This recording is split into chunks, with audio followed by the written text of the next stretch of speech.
Have you ever asked yourself, are you portraying your authentic self online?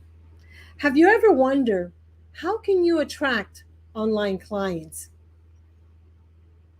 In this episode of Bizniversity LiveBizTV, we will discuss how to attract online clients by portraying your authentic brand. Hello and welcome to Bizniversity Live Biz TV. I am your host, Evie Diaz. I am a strategic growth speaker at Bizniversity.com, and I'm on a mission to teach online content creators, speakers, authors, coaches, podcasters, bloggers, and YouTubers how to leverage the power of marketing automation to increase your online sales easily with ease. For today's show, I invited John Demato, photographer and visual story expert on branded lifestyle portraits, book images, virtual photos, and live events. Our topic is how to attract online clients by portraying your authentic brand. By the way, make sure that you allow StreamYard so that I can see your comments, and make sure that you write comments in the chat, questions, tell us who you are, and do so, by the way, whether you're here live or whether you're watching the recording. And remember, you want to stay all the way till the end. That's right, because today is Win Wednesday. So you might be a winner, and I'm giving away some gifts. So please help me welcome now John Demato. How are you? I am well, thank you. I feel like I'm a little underdressed. I need to go get myself a Santa hat or something. It's all good. First of all, let me say thank you. Thank you for saying yes to being here. Of course, thank you for having me. It's my pleasure. And I want to make sure that I remember to confirm if this was the way that I first heard about you, because I want people to know all about you. First of all, I believe that I first heard about you from my mentor, Pegin Echevarria. If I remember correctly, I remember that she mentioned a photographer during the pandemic that, to use a overused pandemic word, Oh God. pivoted so wonderfully his photography business. Mhm. Now, is that you?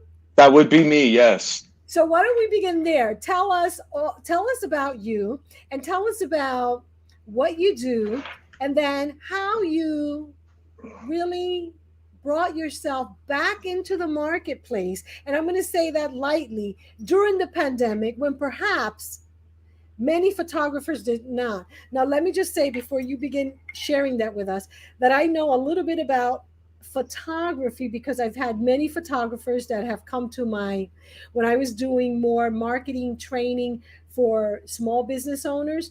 I cannot tell you how many people inside my constant contact are photographers. And I've always attracted photographers so much that on 11/11 this year, I married a photographer. Well, at least you don't have to pay for the pictures anymore, so that's good. That's a nice deal, I think. Oh, in any event, but I want you to tell us about that because I know for him, he does events on for cyclists. So he does cycling events. So of course, he was very much affected by the pandemic. And I think that is why when Pegin said this to me, it caught my attention and I began following you. So go ahead, tell us all about you. Sure. Once upon a time, I was a television producer that worked on a talk show in New York and Connecticut. And 9 years later, I had a little bit of a crisis of faith and trying to figure out what I wanted to do with my life. And on the side, I had been taking pictures. And that eventually led to me working different paths of being a jack of all trade photographer that basically would show up as long as I knew that the check would clear. And about 2.5 years into working for myself, I stumbled upon a niche that I didn't really know existed, and I didn't really know how I could support it. But ultimately, what ended up happening was merging together my passion for headshots and event photography and candid portraiture, along with the way that I used to shoot video. And that formed my branded lifestyle portrait business, where I serve speakers, authors, consultants, trainers, and other expert business owners to create a portfolio of images that they can use to essentially create a level of positioning visually across their entire online presence that basically makes them look like they're worth every penny they charge their clients. And that's where it really started. And during the pandemic, one of the biggest challenges that I had was watching my entire schedule just go right away. And then I got sick with COVID. So at the very beginning, so there was that, and that was a real party. But one of the things that kind of pulled me out of the depression and the anxiety and ultimately feeling a little bit better was stumbling across this idea of shooting a laptop screen with a Zoom meeting happening on it, which I hadn't really seen that done before. But quite frankly, I just wanted to feel useful and of service to my speaker colleagues and the National Speakers Association, New York City chapter specifically. And from that one event that I shot when they first did their initial virtual event in April of 2020, I shared that online, and it was shared by a couple of my speaker colleagues. And from that moment on, I was extremely busy shooting my laptop in my apartment, rolling around on the floor, shooting 9 million photos of a screen that I never thought would be valuable to anyone. And it turned out to be of immense value to the people that I serve. So I lucked out. Well, you know what?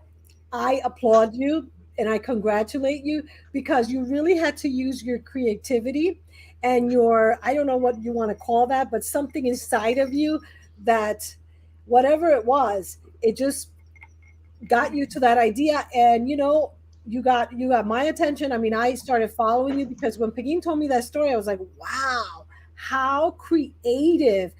And also it really made me think this guy is truly an entrepreneur because I met many photographers who really had to fold. And even before the pandemic, I've met many photographers who haven't been able to make a living out of photography. So the fact that you were creative and then really used to me what I thought, wow, what a true entrepreneur, not to give up and say, wait a minute, how do I make the most out of it? So I really, really appreciate that. And just so that you know,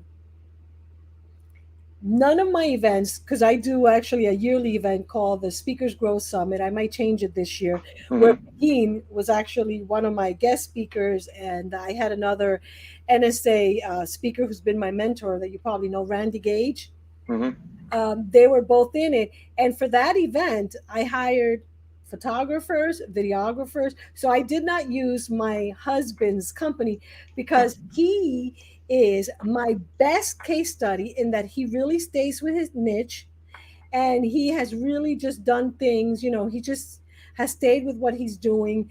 And yes, he did have another job during the pandemic, but now he's back. And actually, this whole month, he's busy the whole month as people are doing more events, cycling events and Yeah. sporting events. But yeah, but I've never used him except for my yearly portraits. That is the only thing that I've ever used him for, my yearly. And we're going to talk about that because before I started speaking for speakers, authors, what I call online content creators, Mm-hmm. I was speaking for small business owners, as I mentioned before.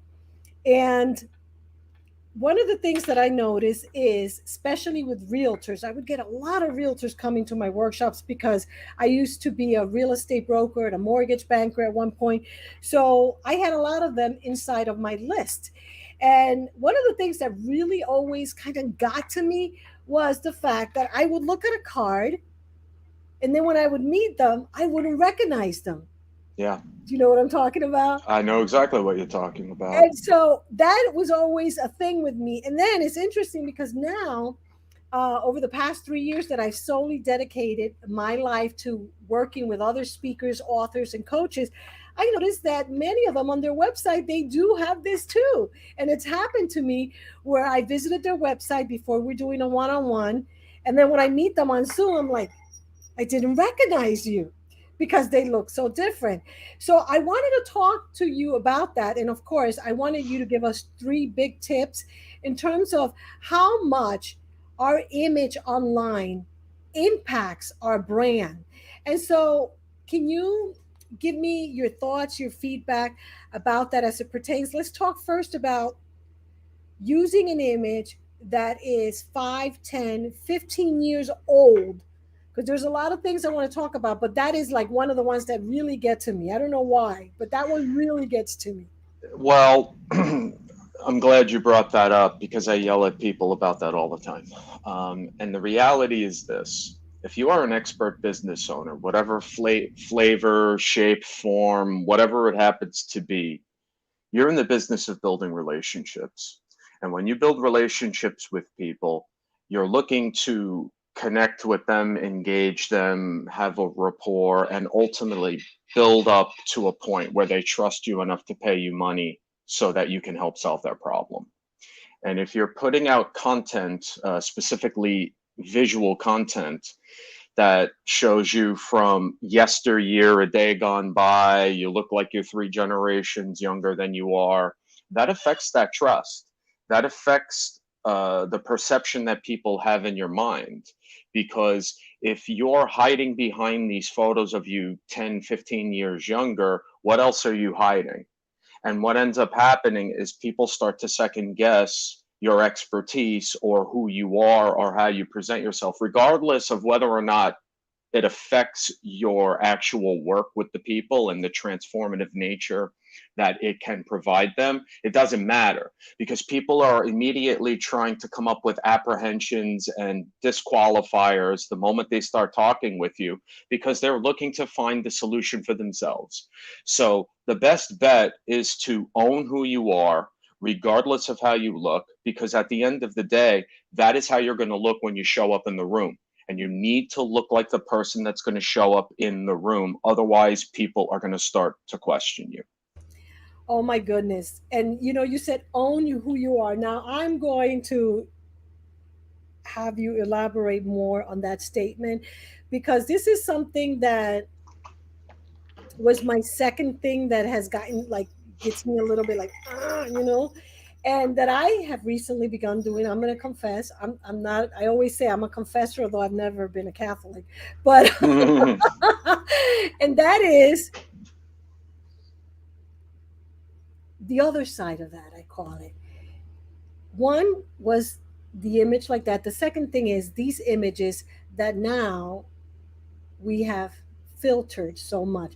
Now, hold on a second before we get into this conversation, because I got into this conversation with someone who I love very much, not my husband, someone who taught me how to use filters. And the person said, wait a minute, photographers have been fixing photos forever. How is it any different now that we use filters online and that we want to filter our photos for our websites?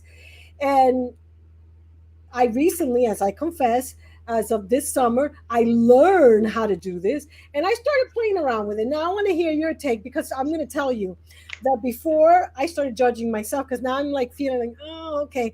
Because I'll tell you, for some of us, the fact that we're aging, okay, and that we have more lines than we'd like to, especially since the pandemic, I swear to you, I feel like the pandemic just aged everybody. So I could understand that, but I don't know. When you totally filter your image to like 20 years, that I'm like, is this you or your daughter?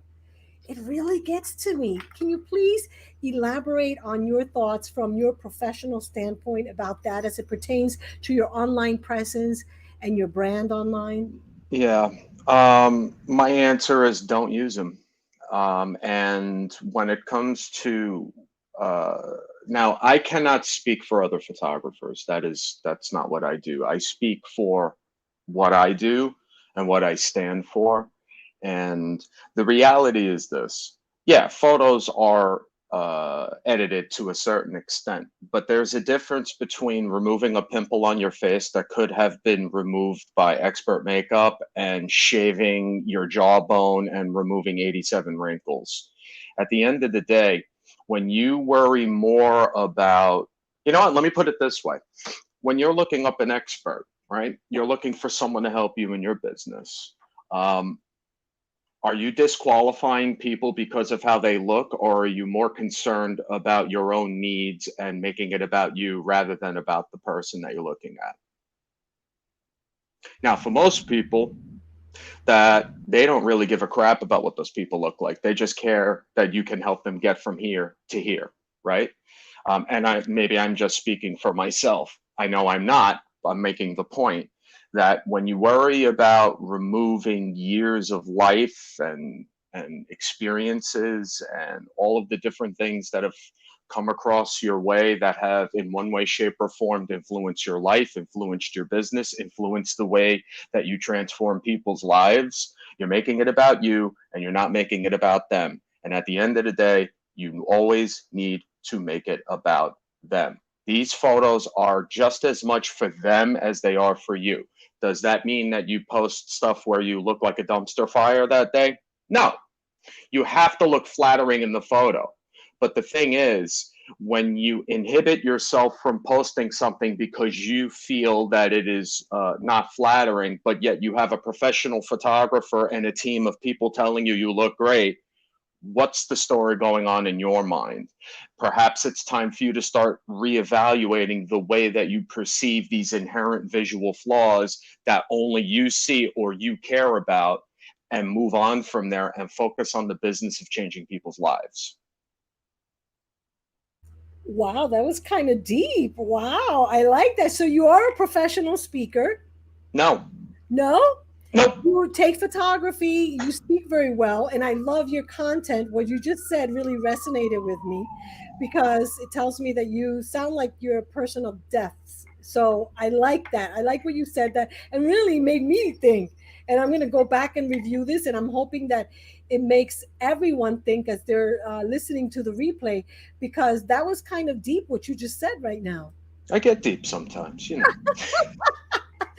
Well, and John, I shared when I sent the invitation today to my community online, I quoted something of a research from LinkedIn where LinkedIn says that the picture makes your profile 14 times more likely to be viewed by others. Yeah. So because of that, LinkedIn really suggest that people do professional photos. Now, let's get into that because I'm going to tell you, I told you my best case study is my husband that I recently married, and we're going on over 7 years together.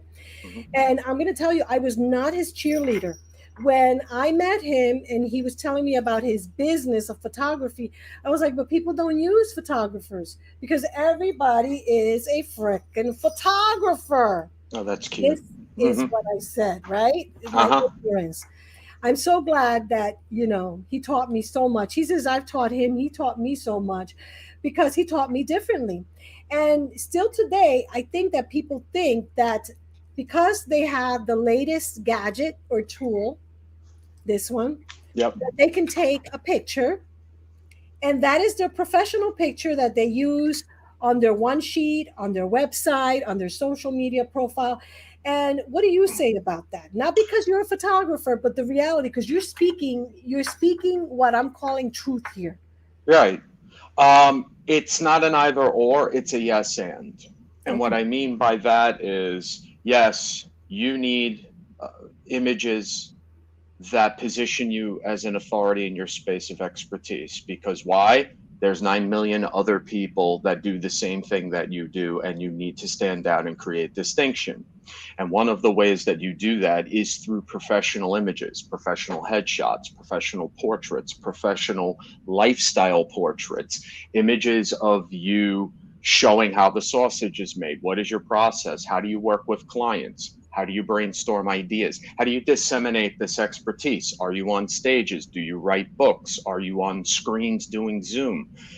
All of these different things come into play, and you need to share those images with a level of artistry and a level of depth and a level of revealing your personality through your facial expression and your body language. That stuff cannot be replaced necessarily by photos taken with your phone, because you're living in the moment, and you need someone that is adept, that is able to capture those moments to create an honest, genuine, and compelling image across the board, across the emotional spectrum, so you can share them everywhere.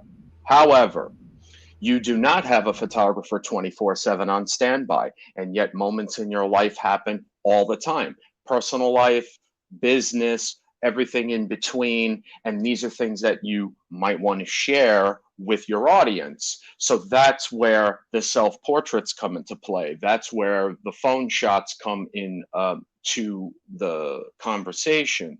So you need to be able to understand how to take a high quality self-portrait, because there are going to be times where there won't be a pro there capturing it for you. So you need to have that ability along with the professional stuff, bringing them together so that ultimately you have a portfolio of images that visually punctuate the sentiment of every single story that you ever want to share with those you serve.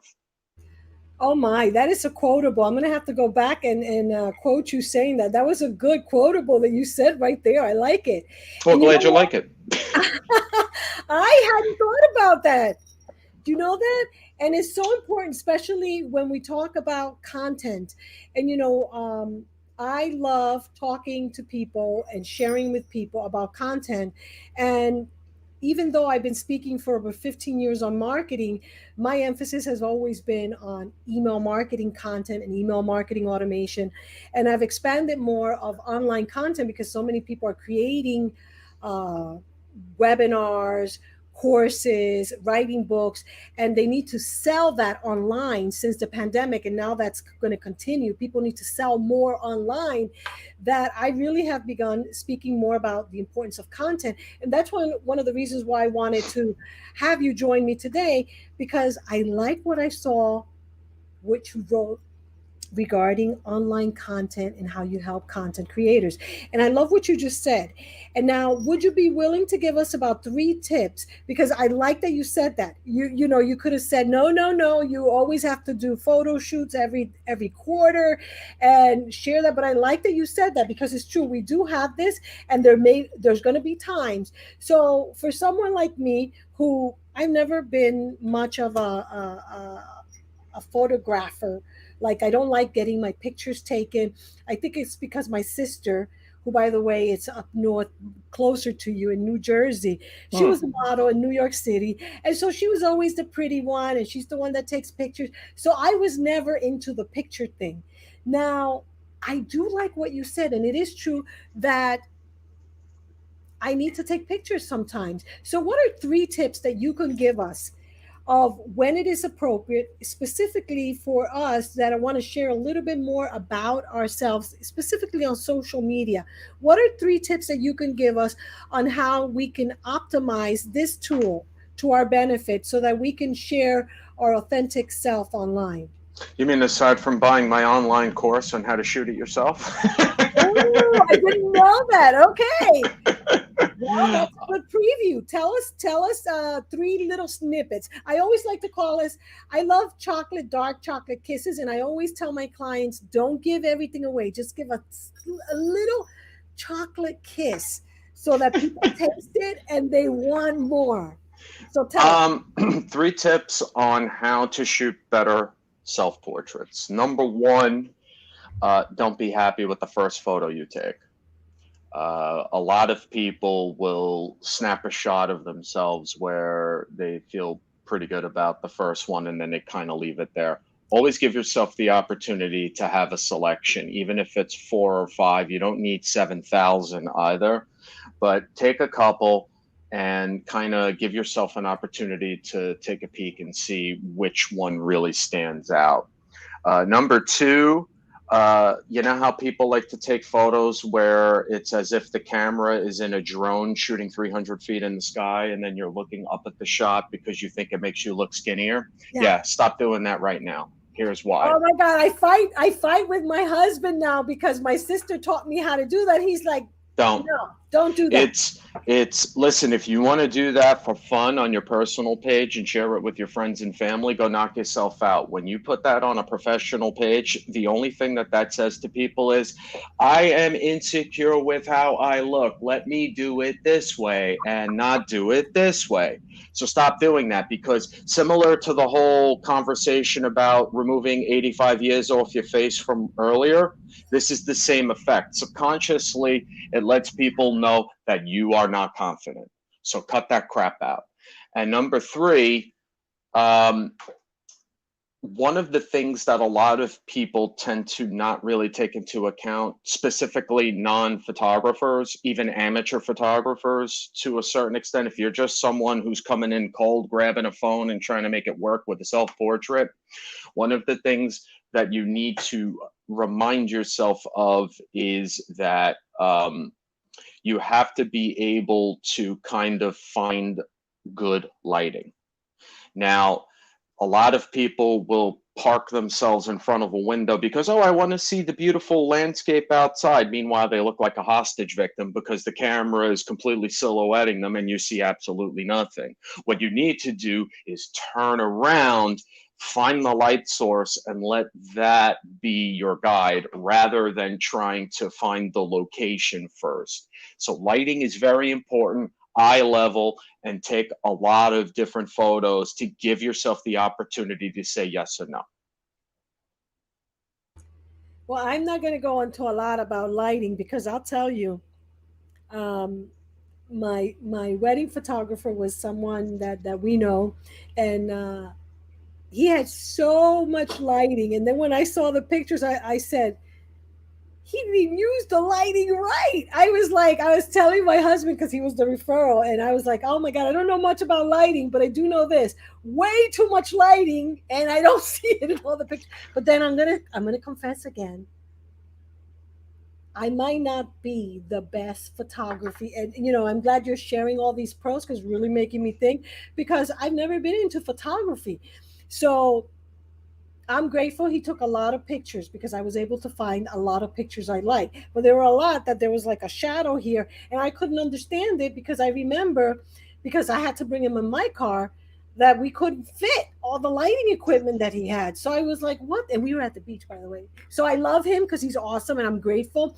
But that is so important. And it's been my thing that I've been thinking about this whole time that I just got the pictures a week ago because I'm like, I don't get it. And I don't think I ever gotten it. And I don't really know how to do that, by the way, because I'm not a photographer. But go ahead and elaborate more on what you were going to say about lighting, because I do believe it's extremely important, even when we're outside, as I just noticed on my wedding pictures. Well, here's the thing about lighting, and one of the good things about using a smartphone. It has a front camera, which basically means what you see is what you get.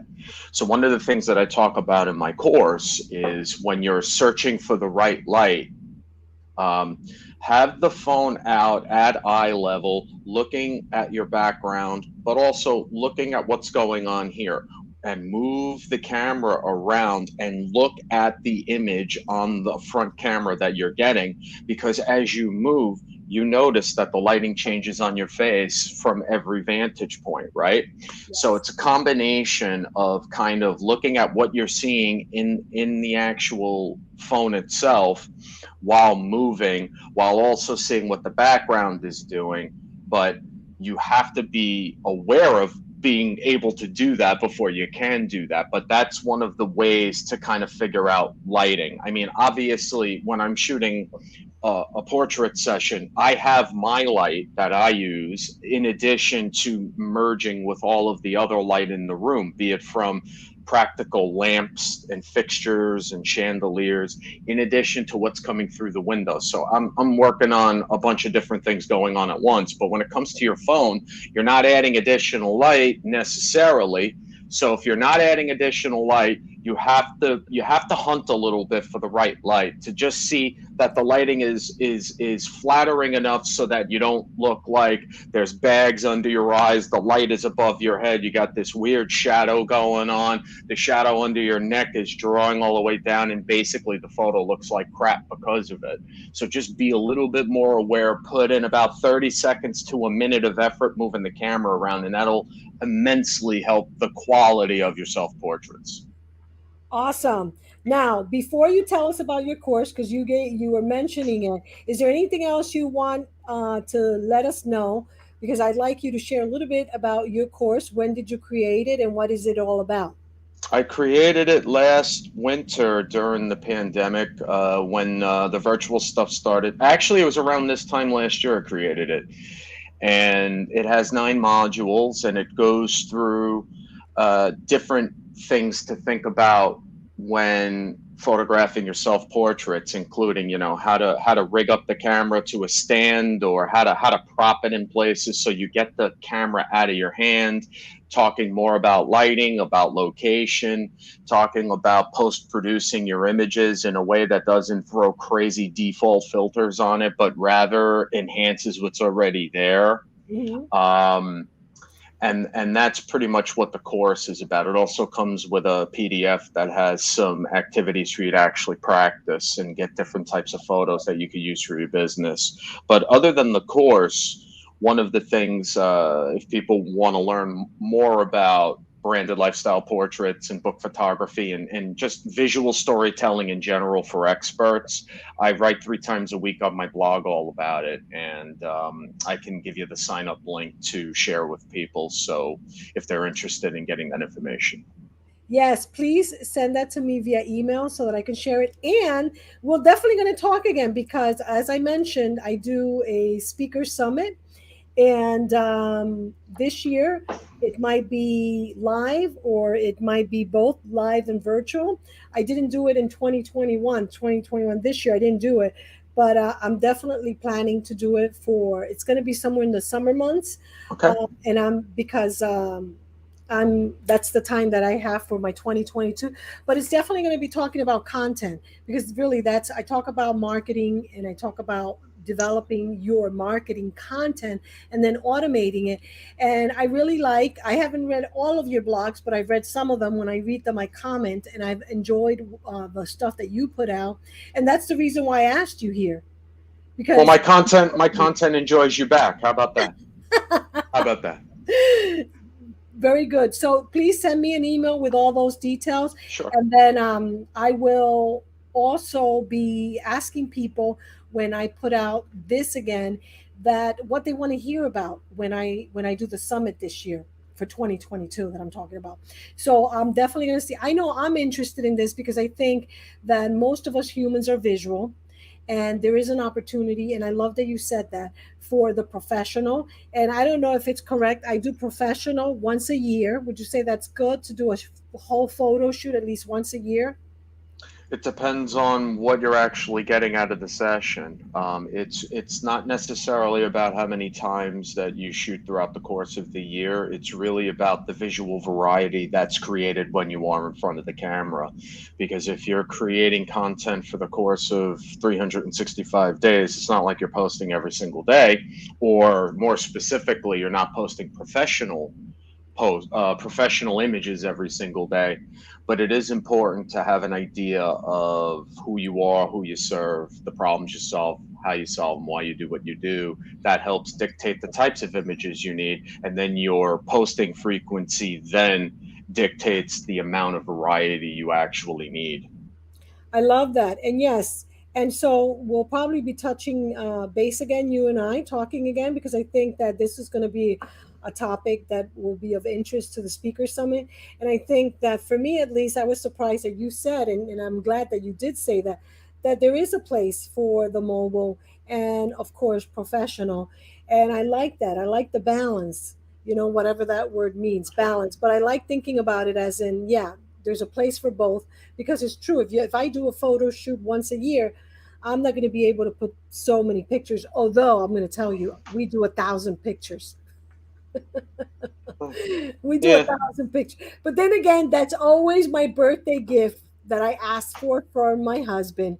He doesn't like it because he likes other types of pictures that he does. But every year I ask him for the same birthday gift for the past 7 years. Can you please gift me a photo session? That's what I always ask him. And of course, he says yes. And, you know, so I will definitely have more of a conversation with you about this because I really do think that when it comes to online content, there's always room for improvement. Would you agree? Every single day. There's always room for improvement. And I like that because we're visual as human beings, we understand the power of that visual representation of us. And I think that's very powerful, especially when we want to attract people. That first impression can be so powerful to attracting people. Of course, that's only one piece, because if you have a great image and you look great and then you're not a nice person, it doesn't, you can't portray that either, right? Well, there's that. You can't portray that. But because I talk a lot about this idea of us attracting our ideal dream clients, I think that that first impression, that visual representation, is so important. So I do not have any other questions. If you want to elaborate or say something else about your website, because I'm going to do a little bit talking about what's coming up next for the rest of the year for me. So I want to say thank you. I want to ask if you have any last words of advice or something that you want to say. I want to ask you to say that now. Sure. I want, just really quickly, speaking about the first impression that you're talking about. Yes, the visual plays a gigantic role in that because it inspires people to stop the scroll, click on you, and find out more about how you can help solve their problem. But one of the things that I'd like to share that is really important is that it's not just the visual; it's also the story as well. It's a merging of the visual and the story, where the image complements the emotional sentiment of the story. When you're posting stuff, you're not just posting an image, you're always posting it within a context of a story. So when you are shooting your lifestyle portraits or working on different types of image content to help promote your business and the different products and services you have, always keep in mind, what are the stories that I'm going to share? Because that will also help dictate the types of images that you will capture during your session. Oh my goodness. That is so good. You have a lot of quotables, and I like that because I just finished doing I do a content creation camp where I help people, and we're actually working on the content for the first 3 months of the year. Yep. And I love that because it's true. The story behind it. That is so impactful and so important. And you also talked about lifestyle. I know I said just a few more minutes, but tell us just a little bit about that, the lifestyle portrait, because of course now I'm curious about your definition of that and how Sure. that enables speakers, authors, online content creators to really be, as I like to say, unforgettable in every way. Well, um, so we have headshots and portraits. A headshot would be the tightly framed shot from the top of the chest to the top of the head. That's a standard image used not just by business owners, but by basically anyone that has a social profile, right? And then we have the wider portraits where you may be sitting at a table, leaning against a wall, or just standing somewhere, and it shows more of your body in addition to your face. But when we talk about lifestyle portraits, what I'm referring to are those candid fly on the wall images that kind of paint a broader picture of how you work and how you live your life, be it, the stuff that you do for your clients, working on technology, working on the phone, one-on-one consultations, virtual consultations, whatever, the case may be.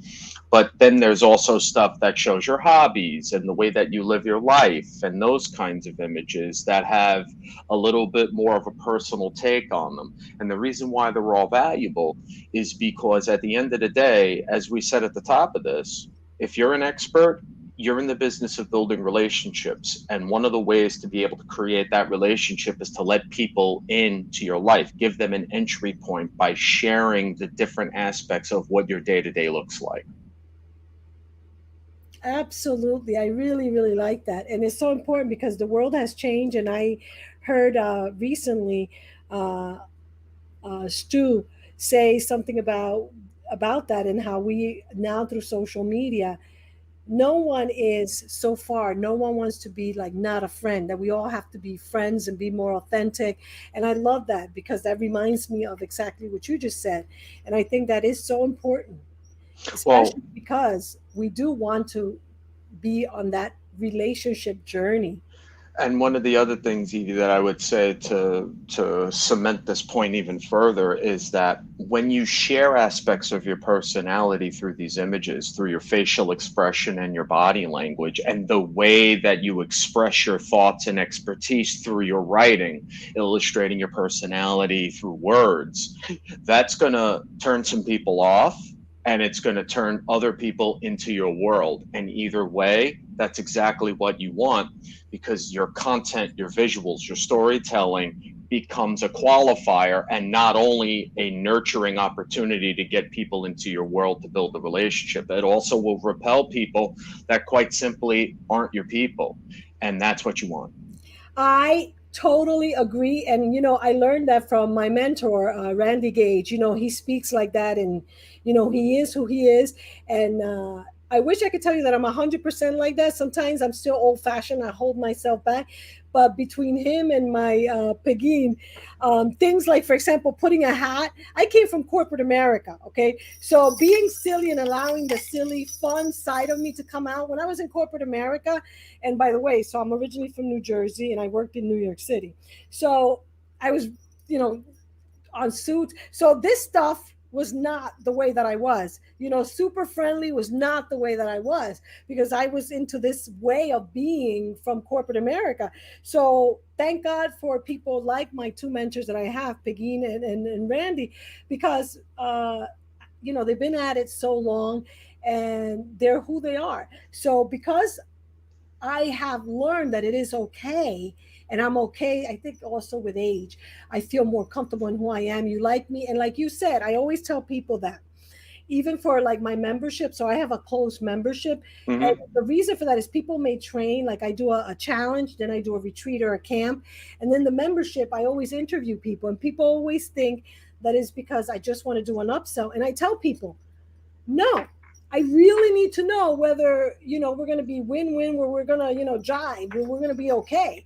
Because if we're going to be in a relationship for 6 months to 12 months, we got to like each other. We have to have the right energy. If the energy, and I'm a person that I got to feel the person. I'm like, I don't want him. So I love that you said that because that is so important. And people think that everybody's their client, everybody's their customer, and everybody's got to like them. But it's not true. You have your ideal dream clients that you can help them and that you would love to work with them because when you love, I feel that when I love working with someone, I am just my very best for them and then I can help them out the most. But if that's not there, then things are not going to go so smoothly. So I Right. Well, when you build your business around people that you really enjoy working with, you're playing with house money in the game of life. So it's not bad. It's I worth like the that. effort. It's worth the So effort. tell us your website and last minute things as I'm going to then announce who I'm having next. And so go ahead and tell us your website. My website is a really complicated URL known as johndemato.com. Um, and go take a look. I just redid like pretty much the whole damn thing. So go take a peek at it. And again, if you're interested in learning more about visual storytelling for experts, you can sign up for my blog from there. I will check it out. I'm going to be more of an avid reader now that I've gotten a chance to actually experience you. Now that I know you a little more, then I'm going to be looking at it a little bit more closer and even sharing it with people because I've enjoyed what you have said, and that's important. I like what you're saying. So I want to say thank you. Thank you for being here. I appreciate your time. I'm definitely going to reach out to you. I like that you have a course. It's a photographer. You have a course. I like that. My honey doesn't have a course, but last year for the first time, he did a course with me on photography, even though he doesn't even like speaking because he's definitely the background guy. He doesn't like speaking. Yeah. Yeah, And, it's a pain in the ass to put together. That's why it's hard to do a course. So but I always say he's my best case study because well, he sells all his photography online, so he proved me wrong. And I love that all the time he gets the ding, ding, ding. And, I don't know, what kind of website do you have? I'm just curious. What kind of website? Squarespace. Oh, Squarespace. Okay. So he has a photographer website where people buy pictures in it. Oh, okay. And of course, my website is a content creator website, Kajabi. So it's where all the courses lie. Yes. I use many, but I use Kajabi. Kajabi was one of the sponsors of our 2020 summit. So I'm a partner with Kajabi. And I'd be curious to see how your I don't know how Squarespace looks for content creators for courses, but that's good. I commend you that you're selling stuff online. I don't hear too many photographers that do that. Even my husband's mentor, who's like, I forget his name, but he's a very well-known photographer, doesn't really sell photos online, which is interesting. Right. So I am grateful that one of the things that my husband took from me is that he sells and he has it in a ding. So every time he sells, he's like, oh, honey, like just yesterday, I was so glad he had a $600 day online. I was like, yeah, you go with your badass self. So I always say he's my best case study. In any event, it's been a pleasure. I am glad that I finally got to do this because I've been watching you from a distance, and I look forward to bringing you on board again, hopefully for our summit during the summer. You'll be available because I think you got some good stuff that you could share that's really going to enhance people's business online by understanding the importance and the value of portraying their real authentic self to really increase their online sales, as I like to say, easily with ease. I want to thank all of you for watching, whether you watch on live or the replay. And of course, I want to invite all of you to join us tomorrow as I have one of my past clients and someone that you probably know, John, Diane DeResta. She is going to be one of my clients too. Awesome. Diane DeResta is going to be here with us tomorrow, and we'll be going live again at 12 noon Eastern time. So thank you all for watching. Please make sure that you post your questions, your comments in the chat, both for me and just put at John Demato if you want him to answer a question. And John, please feel free to comment on any of our social media and put your information there as well. I want to say thank you once again. Thank you for being here. And thank you for sharing so many pearls. I really feel that you share some good stuff with us. So thanks. Thank you for having me. I appreciate being here. Thank you. Thank you. And I want to remind people that we have a few giveaways. So I want to make sure that you email us for our Win Wednesday giveaway. And today, what we're giving away our VIP pass to our upcoming 7-day automated client attraction challenge. So if you've never been in our client attraction challenge, make sure that you join us by going to Bizniversity Automated Client Attraction Challenge. If you're watching this live or on the replay, make sure that you email me now at evie@bizniversity.com to enter your name, and we will be drawing some names at the beginning of the year during my birthday on January 6th, as I have a celebration for my birthday, January 6th. So make sure you email me at evie@bizniversity.com. We're going to be using then the giveaway tool, the wheel of names, and we'll be selecting a name from all the names that are emailed to me to give a VIP pass to our upcoming 7-day automated client attraction challenge, which begins on Monday, January 17th. Stay tuned. We'll talk more about my upcoming birthday celebration online and what you need to do to join us. We'll be giving a lot of prizes there, among which, of course, we'll be giving the VIP pass. So for now, this is Evie Diaz, Strategic Growth Speaker at Bizniversity. So grateful that you watch. Love to hear your comments and have a fantastic day today until we meet again tomorrow. Remember, tomorrow we have Diane DeResta, knockout presentations. Make sure to join us. Thank you.